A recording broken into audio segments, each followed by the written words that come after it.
ಬೈರವ ಚಿಕ್ಕಮ್ಮ ಬರ್ರಿ. ಅಂತೂ ಇಂತೂ ಹಾಸ್ಪಿಟಲ್ ಅಂತೂ ರೆಡಿ ಆಯಿತು ಸುಮಾರಾಗೆ. ಹಂಗೂ ಹಿಂಗೂ ಅನ್ಕೊಂಡು ಸುಮಾರಾಗೆ ಆಯಿತು. ಇಷ್ಟು ದೊಡ್ಡದೇನು ಅವಶ್ಯಕತೆ ಇರಲಿಲ್ಲ ಹಳ್ಳಿಲಿ. ಆದರೆ ನನ್ನ ಮಗಂಗೆ ನಾನು ಏನೋ ಹೇಳ್ದೆ, ಅವನೇನೋ ಮಾಡಿ ಕೊನೆಗೂ ಅರ್ಧಂಬರ್ಧ ಮಾಡಿ ಈ ರೇಂಜಿಗೆ ರೆಡಿ ಮಾಡಿಬಿಟ್ಟು ಇಕ್ಕವನಿ ನೋಡ್ರಿ. ಏನು ಮಾಡೋಕ್ಕಾಗುತ್ತೆ ಹೇಳಿ. ನಾನು ಹೋಗ್ಲಿ ಬಿಡು ಇದ್ರೆ ಇರಲಿ ಅಂತೇಳ್ಬಿಟ್ಟು ನಾನು ಸುಮ್ಮನೆ ಆದೆ. ಸ್ವಲ್ಪ ದೊಡ್ಡದೇ ಆಯಿತು, ಪರವಾಗಿಲ್ಲ ಬಿಡಿ, ಹೆಂಗೋ ಎಲ್ಲ ಥರದ ಫೆಸಿಲಿಟೀಸ್ ಇರಬೇಕು ಅಂತೇಳ್ಬಿಟ್ಟು ಅಂದ್ಕೊಂಡು ನಾನು ಮಾಡಿದ್ದು. ತುಂಬ ಚೆನ್ನಾಗಿದೆ ಬಿಡು ಪುಟಿ. ಎಲ್ಲ ಉದ್ರಾಗೂ ಎತ್ತಿದ ಕೈ ಅಲ್ವಾ ನೀನು. ತುಂಬ ಚೆನ್ನಾಗೈತೆ. ಹ್ಞೂ. ಮತ್ತು ಪೇಷಂಟ್ ಅಮ್ಮ, ನಮ್ಮ ಪದ್ದು ಡಾರ್ಲಿಂಗ್ ಎಲ್ಲ ಬಂದ್ಬಿಟ್ರೆ ಫ್ರೀಯಾಗೇ ನೋಡಬೇಕು. ಕಾಸು ಗೀಸು ಅಂತಂದರೆ ನಾನೇನಿಲ್ಲ, ಸುಮ್ಮನೆ ಬಿಡಲ್ಲ. ಪದ್ದು ಚಿಕ್ಕಮ್ಮಂಗಲ್ಲ, ಬೇರೆ ಎಲ್ಲ ಪೇಷಂಟ್ಸ್ಗೂ ನಾನಂತೂ ಕಡಿಮೆ ದುಡ್ಡಾಗೇನೆ 10 ರೂಪಾಯಿ 20 ರೂಪಾಯಿ ಕೈಲಾದಷ್ಟು ಕೊಡಲಿ, ಇಲ್ಲಾಂದರೆ ಉಚಿತವಾಗಿಯೇ ಸೇವೆ ಮಾಡಬೇಕು ಅಂತಲೇ ಈ ಹಾಸ್ಪಿಟಲ್ ಕಟ್ಟಿರೋದು. ನಾನೇನೋ ಕೋಟಿ ಕೋಟಿ ದುಡ್ಡು ಮಾಡ್ಕೋಬೇಕು ಅಂತ ಏನು ಕಟ್ಟಿಲ್ಲ. ನಮ್ಮಮ್ಮ ನಮ್ಮಪ್ಪ ಮಾಡಿರೋ ದೊಡ್ಡ ಕರ್ಮಗಳಿಗೆ ಅದನ್ನೆಲ್ಲ ನಾನು ತೊಳಿಬೇಕು ಅಂತೇಳ್ಬಿಟ್ಟು ಇಷ್ಟೆಲ್ಲ ಮಾಡ್ತಾಯಿದ್ದೀನಿ. 9 ತಿಂಗಳು ಎತ್ತು ಒತ್ತವ್ರೆ, ಸಾಕಂತೂ ಸಾಕಿಲ್ಲ. ಅದಕ್ಕಾದ್ರೂ ಅವ್ರ ಋಣ ತೀರಿಸ್ಕೊಳ್ಳೋಕ್ಕೆ ಅಂತ ಆದ್ರೂ ಈ ಕೆಲಸ ಮಾಡ್ತಾಯಿದ್ದೀನಿ ಅಷ್ಟೇ. ಬನ್ನಿ ಚಿಕ್ಕಮ್ಮ ಒಳಗಡೆ ಹೋಗೋಣ. ಇಂಟೀರಿಯರ್ ಎಲ್ಲ ಸ್ವಲ್ಪ ರೆಡಿಯಾಗಿದೆ.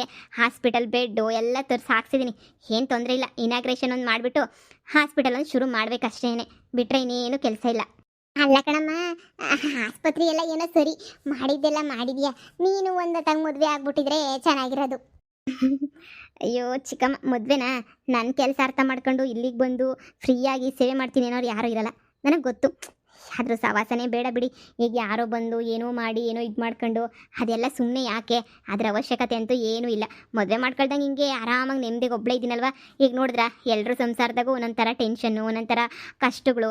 ನನ್ನ ಲೈಫಲ್ಲಿ ಆ ಥರ ಏನೂ ಇಲ್ಲ ಅಲ್ವಾ. ಆರಾಮಾಗಿರಬೇಕು ಅಂತ ಅಂದ್ಕೊಂಡಿದ್ದೀನಿ, ಆರಾಮಾಗಿರ್ತೀನಿ ಅಷ್ಟೇ. ಈಗ ಬನ್ನಿ, ಸುಮ್ಮನೆ ಯಾಕೆ ಜಾಸ್ತಿ ಮಾತಾಡೋದು, ಒಳಗಡೆ ಹೋಗ್ಬಿಟ್ಟು ಎಲ್ಲನೂ ತೋರಿಸ್ತೀನಿ. ಸುಮಾರಾಗಿ ರೆಡಿಯಾಗೈತೆ, ಇಷ್ಟ ಆಯ್ತು ನನಗಂತೂ. ಸಿಂಪಲ್ಲಾಗಿ ಇಷ್ಟಿದ್ರೆ ಸಾಕು ಅಂತ ಅನ್ನಿಸ್ತಾ ಐತೆ. ನಡಿ ನಡಿ ನೋಡೋಣ. ಬೈರವ, ನೀ ಸುಮ್ಮನೆ ನಿಂತ್ಕೊಂಡಿರ್ತೀಯ, ಒಂಚೂರು ಮದುವೆ ಪ್ರಸ್ತಾಪನ ಎತ್ತಬೇಕು ತಾನೇ. ಪದು ಡಾರ್ಲಿಂಗ್, ನಾನೇ ನನ್ನ ಬ್ರೋಕರ್ ಮಾಡ್ಕೊಬಿಟ್ಟಿದ್ಯಾ ನೀನು? ಬ್ರೋಕರ್ ಥರ ಕಾಣಿಸ್ತಾ ಇದ್ದೀನಿ ನಾನು ನಿನಗೆ? ಇಲ್ಲ ತಾನೇ, ನಾನಂತೂ ಬ್ರೋಕರ್ ಅಲ್ಲ ಕಣಮ್ಮ, ಬ್ರೋಕರ್ ಅಲ್ಲ.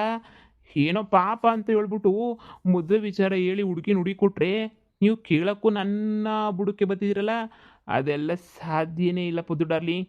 ಬೇಕಾ ಹೋಗಿ ಕೇಳು, ಇಲ್ಲಾಂದರೆ ನಾನೆಲ್ಲ ಬರಲ್ಲ. ಏ ಭೈರವ, ನೀನು ಏನು ಮಾಡಿದ್ರು ಅರ್ಧಂಬರ್ಧ ಕೆಲಸ ಬಾ, ಪೂರ್ತಿ ಕೆಲಸ ನೀನು ಏನು ಮಾಡಿಯೇ ಏನು ಮಾಡೋಕ್ಕಿಲ್ಲ. ವಾ ಪದು ಡಾರ್ಲಿಂಗ್, ಹಂಗಂತ ಊರಾಗಿರೋದೆಲ್ಲ ಮದುವೆ ಮಾಡ್ಕೊಂಡು ಓಡಾಡ್ಕೊಂಡಿರ್ಬೇಕೇನು ನಾನು?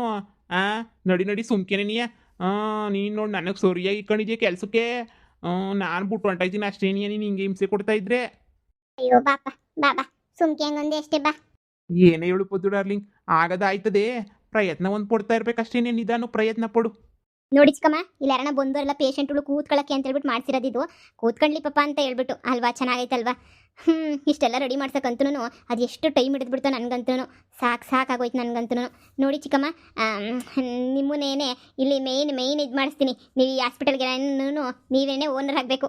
ಅಂತೂ ಇಂತೂ ನನಗೆ ತುಂಬ ಸಪೋರ್ಟ್ ಮಾಡಿ ಇಲ್ಲಿ ತನಕ ಬರಂಗೆ ಮಾಡಿ ನೀವೇ ತಾನೇ. ಇಲ್ಲ ಅಂದಿದ್ರೆ ನಾನು ಇಷ್ಟೊತ್ತಿಗೆ ಸುಮ್ಮನೆ ಹೋಗ್ಬಿಡ್ತಾ ಇದ್ದೇನೋ. ಅಯ್ಯೋ ಏನು ಮಾಡೋದು ಬಿಡು ಅಂತೇಳ್ಬಿಟ್ಟು ಮನಸ್ಸಿಗೆ ತುಂಬ ಬೇಜಾರು ಮಾಡ್ಕೊಂಡು ಬಂದಾಗ ಒಂದು ಸಮಾಧಾನ ಮಾಡಿ ಧೈರ್ಯ ತುಂಬಿ ಇಷ್ಟೆಲ್ಲ ನಾನು ಮುಂದುವರಿಯೋ ಥರ ಮಾಡಿದ್ದು ನೀವೇನೇ. ತುಂಬ ತುಂಬ ತುಂಬ ಥ್ಯಾಂಕ್ಸ್. ನನಗಂತೂ ಭೈರವ, ಹಾಗೆ ನಿಮಗೆ ನಾನಂತೂ ಚಿರಋಣಿ ಆಗಿರ್ತೀನಿ. ಭೈರವ, ನಿನ್ನ ಹೆಸರೇ ಇಟ್ಬಿಡ್ಬೇಕು ಅನ್ನಿಸ್ತೈತೆ ನನಗಂತೂ. ಹಾಸ್ಪಿಟಲ್ಗೆ ಅಷ್ಟು ಸಹಾಯ ಮಾಡಿದ್ಯಾ. ನನ್ನ ಜೀವನದಲ್ಲಿ ಲವ್ ಫೇಲ್ಯೂರ್ ಆಗೋಗ್ಬಿಟ್ಟು ಅಯ್ಯೋ ಏನಕ್ಕೆ ಬೇಕಪ್ಪ ಈ ಜೀವನ ಸತ್ತೋಗ್ಬಿಡೋಣ ಅಂತ ಮೈಂಡಿಗೆ ಬಂದಿತ್ತು. ಅಷ್ಟರೊಳಗಡೆ ಬಂದ್ಬಿಟ್ಟು ನೀನು ಎಷ್ಟೆಲ್ಲ ಸಹಾಯ ಮಾಡಿಬಿಟ್ಟೆ ಭೈರವ. ನೋಡು, ಕೇಳಿಸ್ಕಪ್ಪತ್ತು ಡಾರ್ಲಿಂಗ್, ಕೇಳಿಸ್ಕ. ಪುಟ್ಟಿ ನೋಡ್ಬಿಟ್ಟು ಕಲ್ತ್ಕ. ನೀನಂತೂ ಒಂದು ದಿನಕ್ಕಾದ್ರೂ ನಾನು ಹೊಗಳ್ತೀಯ? ಇಲ್ಲ, ನಿನ್ಗೆ ಎಷ್ಟನ ಸಹಾಯ ಮಾಡು, ನೀನಂತೂ ಹೊಗಳ ಮಾತೇ ಇಲ್ಲ. ಹೊಗಳದಂತೂ ಇಲ್ಲವೇ ಇಲ್ಲ ಬಿಡು. ನೀನಂತೂ ಯಾವಾಗೂ ಹಿಂಸೆ ಕೊಟ್ಬಿಡ್ತೀಯ ನೀನಂತೂ ನನಗಂತೂ. ನೋಡು, ಒಂದ್ಸಲ ನೋಡು, ಹುಡ್ಗಿ ನೋಡ್ಬಿಟ್ಟು ಕಲ್ತ್ಕ ನೀನು.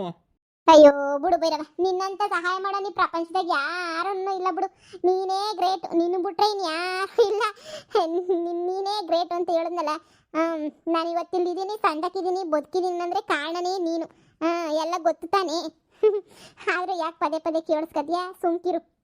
ಸಂದಕೈತೆ ಹೇಳಮ್ಮಿ, ಈ ಹಾಸ್ಪಿಟಲ್ ಎಲ್ಲ ಇವಾಗ ಭಾಳ ಇಷ್ಟ ಆಯಿತು. ಎಲ್ಲ ಸಂದಕ್ಕೆ ರೆಡಿ ಮಾಡ್ಬಿಟ್ಟವನಿ. ಅವ್ನು ಓಡೋದ ಅತ್ತ ಎಲ್ಲ ಸುಮಾರಾಗಿ ರೆಡಿನ ಮಾಡ್ಬಿಟ್ಟು ಹೋಗವನಿ. ಬಾ, ದುಡ್ಡು ಕೊಟ್ಟಿದ್ದಕ್ಕೂ ಏನು ಮೋಸ ಆಗಲಿಲ್ಲ, ಸರಿಯಾಗಿ ಏನೇ ಮಾಡವನಿ. ಹಂಗಲ್ಲ ಕೇಳಬೇಕು, ನಿನ್ನ ಫ್ರೆಂಡ್ ಬಂದಿದ್ನಲ್ಲ, ಅದೇ ತೇಜಿನ ಕರ್ಕೊಂಡು ಓಡೋಗವನಲ್ಲ ನನ್ನ ಮಗ. ಮನೆ ಕಡೆ ನನ್ನ ಸುಮಾರಾಗಿ ಮಾಡಿದವನು ಪರವಾಗಿಲ್ವೋ? ಅಂದರೆ ಸಂಸಾರಕ್ಕೂ ಜೀವನಕ್ಕೂ ಎಲ್ಲ ಏನಾರ ಮಾಡಿಕೊಂಡವನ. ಚಿಕ್ಕಮ್ಮ ಒಂದು ಅಂತ ಪಾಪ ಏನೂ ಇಲ್ಲ, ಬಡವನೇ. ಆದರೆ ಸ್ವಲ್ಪ ಶೋಕಿ ಜಾಸ್ತಿ ಮಾಡ್ತಾ ಇದ್ದ. ಸಾಲ ಮಾಡೋದ್ರೂ ಪರವಾಗಿಲ್ಲ, ಶೋಕಿ ಮಾಡೋದು. ಅವ್ನು ದುಡ್ದಿದ್ದು ದುಡ್ಡೆಲ್ಲ ಬರೀ ಶೋಕಿ ಬಾಲ ಅನ್ನೋರು. ಬರೀ ಶೋಕಿ ಮಾಡ್ಕೊಂಡು ಕಳೆದ್ಬಿಟ್ಟವನೆಲ್ಲ. 10 ರೂಪಾಯಿ ದುಡ್ಡಿಲ್ಲ, ಕಾಸಿಲ್ಲ, ಏನಿಲ್ಲ, ಎಲ್ಲ ಕಳೆದು ಬಿಸಾಕ್ಬಿಟ್ಟವನು. ಅಷ್ಟು ಬಿಟ್ಟರೆ ಯಾವುದೊಬ್ರು ಮನೇನ ಮಾಮೂಲಿ ನೋಡ್ಕೊತಾ ಇದ್ದ, ಮೇಂಟೆನೆನ್ಸು ಅಂತ ನೋಡ್ಕೊತಾ ಇದ್ದ. ಅವ್ರೊಂದು ಸ್ವಲ್ಪ ಅಮೌಂಟ್ ಕೊಡ್ತಿದ್ರು. ಅಷ್ಟು ಬಿಟ್ಟರೆ ಪಾಪ ಅವನಿಂದ ಏನೂ ಇಲ್ಲ. ಆದರೆ ಸರಿಯಾದ ಕೆಲಸನೇ ಮಾಡೋಗವನಿ. ಆ ತೇಜು ನೋಡಿಸ್ಕೊಂಡು ಕರ್ಕೊಂಡೋಗಿ ಅವ್ನಿಗೆ ಅದು ಎಲ್ಲಿ ಊಟ ಹಾಕ್ತಾವ್ರೋ ಏನು ಕತೆನೋ ಅವಳಿಗೆ ಗೊತ್ತಿಲ್ಲ ನನಗಂತೂ. ಅವಳು ಹಂಗೆಲ್ಲ ಇರೋಕ್ಕಿಲ್ವೇ, ಬಡವರಾದರೆ ಅದು ಹೆಂಗವಳು ಏನೋ ಕಣಮ್ಮ. ನೋಡೋಣ ಬರ್ರಿ. ನೋಡ್ರಿ, ಒಂದು 3-4 ಪೇಟ್ ಇದೆಲ್ಲ ಇರಲಿ ಅಂತ ಹೇಳ್ಬಿಟ್ಟು ನಾನೇ ಹಾಕ್ಸಿದ್ದೀನಿ, ಒಂದೊಂದು ಇದ್ರಾಗ ಒಂದೊಂದು ಅಂತ. ಅಡ್ಮಿಟ್ ಅಂತೂ ಮಾಡ್ಕೊಳ್ಳಲ್ಲ, ಸುಮ್ಮನೆ ಇರಲಿ ಸುಮಾರಾಗಾದ್ರೂ ಅಂತ ಹೇಳ್ಬಿಟ್ಟು ಈಗ ಇಷ್ಟು ರೆಡಿ ಮಾಡಿಸಿದ್ದೀನಿ ಚಿಕ್ಕಮ್ಮ. ಭಾಳ ಚೆನ್ನಾಗೈತೆ ಬಿಡಮ್ಮ, ಭಾಳ ಚೆನ್ನಾಗೈತೆ, ನಂಗೆ ಭಾಳ ಇಷ್ಟ ಆಯಿತು. ಪಾಪ ಉಳ್ಕೊಳಕ್ಕೆ ಅಂತ ಹೇಳ್ಬಿಟ್ಟು ಕೆಲಸದವ್ರಿಗೆಲ್ಲನೂ ಇಬ್ರಿಗೆ ಮನೆಯೆಲ್ಲ ಮಾಡಿದ್ಯಾ ಇದ್ರಾಗೇನಿ ಅಂದರೆ ಅದಕ್ಕೆ ದೊಡ್ಡದಾಗಿ ಕಾಣಿಸೋದು ಅಷ್ಟೇ ಆಸ್ಪತ್ರೆ. ಪರವಾಗಿಲ್ಲ, ಚಿಕ್ಕದಾಗೆ ಚೊಕ್ಕದಾಗೆ ಸಂದಕೈತಿ ಅವಳು, ನನಗೂ ಭಾಳ ಇಷ್ಟ ಆಯಿತು. ಎಂಥ ಸಂದಕ್ಕೆ ಮಾಡಿದ್ಯಾ ನೋಡಿ ಎಲ್ಲನೂ. ಪ್ಯಾಟ್ನಾಗ ಮಾಡಿದ್ಯಲ್ಲ, ಹಂಗೆ ಮಾಡ್ಬಿಟ್ಟಿದ್ಯಾ. ನಮ್ಮ ಒಳ್ಳೆ ಜನಗಳು ಇನ್ನು ಬೇರೆ ಕಡೆ ಹೋಗಂಗೆ ಇಲ್ಲ. ಹೆಂಗೋ ನಿಂತಾಗೆ ಬಂದ್ಬಿಡು ಟ್ರೀಟ್ಮೆಂಟ್ ತಗೊಂಡಾಗ ಹೆಂಗೋ ನೆಮ್ಮದಿಗಿಲ್ಲೇ ಇದ್ಬಿಡ್ತಾರೆ ತಾಗೆ. ಅಪ್ಪ ನನಗೂ ಅದೊಂದೇ ಇತ್ತು, ಆಸ್ಪತ್ರೆ ಇಲ್ಲ ಏನಿಲ್ಲ. ನಮ್ಮ ಒಳ್ಳಿನಾಗೆ ಜ್ವರ ಬಂದರೂ ಪ್ಯಾಟ್ಗೆ ಹೋಗ್ಬೇಕಿತ್ತು ನೋಡಿ ನಾವು. ಚಿಕ್ಕಮ್ಮ, ಏನಾದರೂ ಒಂದು ಸೇವೆ ಮಾಡಬೇಕು ಅಂತ ಅಂದ್ಕೊಂಡಿದ್ದೆ. ನನ್ನ ಕೈಲಾದ ಸೇವೆನಾ ಸದ್ಯ ಇದನ್ನಾದರೂ ಮಾಡ್ತಾ ಇದ್ದೀನಲ್ಲ, ಸಾಕ್ಬಿಡು. ಅದೇ ನನಗೆಲ್ಲ ಒಂದು ಹತ್ರ ಸಮಾಧಾನ, ಸಂತೋಷ ಎಲ್ಲ ಅಷ್ಟೇನೆ. ಸರಿ ಬನ್ನಿ ಹೋಗೋಣ. ಇನ್ನೇನೆಲ್ಲ ತೋರಿಸಿದ್ದು ಎಲ್ಲ ಆಯ್ತಲ್ವಾ. ಇನ್ನೇ ಅಮ್ಮ ಅಪ್ಪ ಇಬ್ಬರು ಬಂದರೆ ಅವ್ರಿಗೆಲ್ಲ ತೋರಿಸ್ಬಿಟ್ಟು ಇನಾಗ್ರೇಷನ್ ಅಂತ ಮಾಡಿಬಿಟ್ಟು ಹೆಂಗೋ ಆಸ್ಪತ್ರೆ ಎಲ್ಲನೂ ಶುರು ಮಾಡಿಬಿಡ್ತೀನಿ. ಇನ್ನು ನಂದಿನೇನು ಕೆಲಸ ಇಲ್ಲ, ಇವ್ರಿಗೆಲ್ಲ ಸೇವೆ ಮಾಡ್ಕೊಂಡು ಆರಾಮಾಗಿ ಇದ್ಬಿಡ್ತೀನಿ ಇಲ್ಲೇನೇನೆ. ಇಷ್ಟು ದಿನ ನಿಮ್ಮ ಮನೆಗೆ ಇದ್ದಿದ್ದಾಯಿತು, ಇನ್ನು ಇದೇನೇನೆ ಇಲ್ಲೇ ಕಟ್ಟಿದ್ದೀನಲ್ಲ, ರೂಮ್ಸು ಎಲ್ಲ ಕಟ್ಟಿದ್ದೀನಿ. ಆರಾಮಾಗಿ ಇಲ್ಲೇ ನಾನು ಸೆಟ್ಲ್ ಆಗ್ತೀನಿ. ಇದು ಯಾಕವ ಹಿಂಗಂದಿಯೇ? ಏನು ನಮ್ಮ ಮನೆ ನಿಂಗೆ ಅಷ್ಟು ಬೇಗ ಬೇಜಾರಾಗೋಗ್ಬಿಡ್ತೇನು? ನೋಡು, ಏನು ಬೇಡ ಇಲ್ಲಿರೋದು. ಬಂದ್ಬಿಟ್ಟು ಸುಮ್ಕೆನೇನಿಯ ನನ್ನ ಜೊತೆ ನೀನು ಇರ್ಬೇಕು ಅಷ್ಟೇನೇನಿಯ. ನೀನು ಹಿಂಗೆಲ್ಲ ಮಾಡ್ತೀಯ ಅಂದರೆ ನಾನು ಸುಮ್ಕಿರಾಕಿಲ್ಲ, ಈಗಲೇ ಹೇಳಿದ್ದೀನಿ. ಏನೋ ಪಿರುತಿಯಿಂದ ನೋಡ್ಕೊತಾ ಇದ್ದೀನಿ ಅಂತ ಹೇಳ್ಬಿಟ್ಟು ಮನೆಯೇ ಸಾಕು ಅಂತ ಹೇಳ್ಬಿಟ್ಟು ಬಿಟ್ಬಿಟ್ಟು ಬರಕ್ಕೆ ನೋಡ್ತಾ ಇದೆಯೇ? ಇದ್ರೆ ಗಂಟೋಯ್ತದೆ ಹೇಳು. ಹಂಗಲ್ಲ ಚಿಕ್ಕಮ್ಮ, ಸುಮ್ಮನೆ ಏನೋ ಅಂದರೆ ನಾನು ಇಲ್ಲೆಲ್ಲ ಇರ್ತೀನಿ ಹಾಸ್ಪಿಟಲ್ಗೆ 24 ಗಂಟೆನೇ ಯಾವಾಗ ಇಲ್ಲೇ ಇರಬೇಕು ಅಂತ ಅಂದ್ಕೊಂಡಿದ್ದೀನಿ. ಸರ್ವಿಸ್ ಮಾಡ್ಕೊಂಡು ಸುಮ್ಮನೆ ಮನೆಗಿದ್ರೆ ಚೆನ್ನಾಗಿರಲ್ಲ ಅಂತ. ಇದೆಲ್ಲ ನಂಗೆ ಗೊತ್ತಿಲ್ಲ. ನಮ್ಮ ಮನೆಗಿರ್ಬೇಕು ಅಂದರೆ ನಮ್ಮ ಮನೆಗಿರ್ಬೇಕು ಅಷ್ಟೇ. ನೀನು ಇರೋಕ್ಕಿಲ್ಲ ಅಂದರೆ ನಾನಂತೂ ಮಾತಾಡ್ಸೋಕ್ಕಿಲ್ಲ. ಇನ್ನು ಮುಂಚ್ಕೊಬಿಡ್ತೀನಿ, ಮುಂಚ್ಕೊಂಡು ಹೊಂಟೋಗ್ಬಿಡ್ತೀನಿ ಅತ್ತನ ಅಷ್ಟೇ. ನೀನು ನನ್ನ ಜೊತೆ ಇರಬೇಕು ಅಂದರೆ ನೀನು ನನ್ನ ಜೊತೆ ಇರಬೇಕು ಅಷ್ಟೇ. ಪದ್ದು ಡಾರ್ಲಿಂಗ್ ಹೇಳೋದ್ಮೇಲೆ ಮುಗೀತು. ಸರಿ ಆಯಿತು ಬಿಡಿ. ಅಲ್ಲ ಕಣಮ್ಮ, ಹಿಂಗೆ ಅಂತೀನಿ ಅಂತ ಬೇಜಾರು ಮಾಡ್ಕೊಳಕ್ಕೆ ಹೋಗ್ಬೇಡ. ಹಿಂಗೆ ಅಂತೀನಿ ಅಂತ ಅದು ಏನು ಅಂತಂದರೆ ವಿಷಯ ಅದೇನು ಅಂದರೆ, ಅಲ್ಲ ನೀನು ಇವರಾಗೆ ನೀವು ಮದುವೆ ಮಾಡ್ಕೊಂಡು ಯಾರನ್ನಾತಾಗಿ ಇರ್ಬೋದಿತ್ತಲ್ಲ ನೆಮ್ಮದಿಗೆ ಅಂತ ನನ್ನ ಆಸೆ ಅಷ್ಟೇ. ಇಲ್ಲೇ ಚೆನ್ನಾಗಿರೋ ಹುಡುಗನ ಕಟ್ಕೊಂಡಿದ್ದಿದ್ರೆ ಹೆಂಗೋ ಎಲ್ರಿಗೂ ಇಲ್ಲ ಆಸ್ಪತ್ರೆನಾಗ ನೋಡ್ಕೊಂಡು ಇಲ್ಲೇ ಊರಾಗಿರ್ಬೋದಿತ್ತು. ನೀವು ಮದುವೆ ಮಾಡ್ಕೊಂಡು ಬೇರೆ ಊರಿಗೆ ಹೋಗ್ಬಿಟ್ರೆ ಅಂತ ನಮಗೆ ಟೆನ್ಷನ್. ಇಲ್ಲೇ ಇದ್ರೆ ನಾನು ಇರ್ತಾ ಇದ್ದೆ, ಎಲ್ಲ ಇರ್ತಾಯಿದ್ರು. ಇನ್ನು ಸಂತಕ್ಕೆ ನೋಡ್ಕೊಳ್ಳೋರು ನಿಮ್ಮ ಅಮ್ಮವ್ರನ್ನ ಇಲ್ಲೂ ಕರ್ಸ್ಕೊಬಿಡ್ಬೇಕಾರೆ ಇಲ್ಲೇ ಇರ್ತಾರೆ, ಚೆನ್ನಾಗಿರೋದು.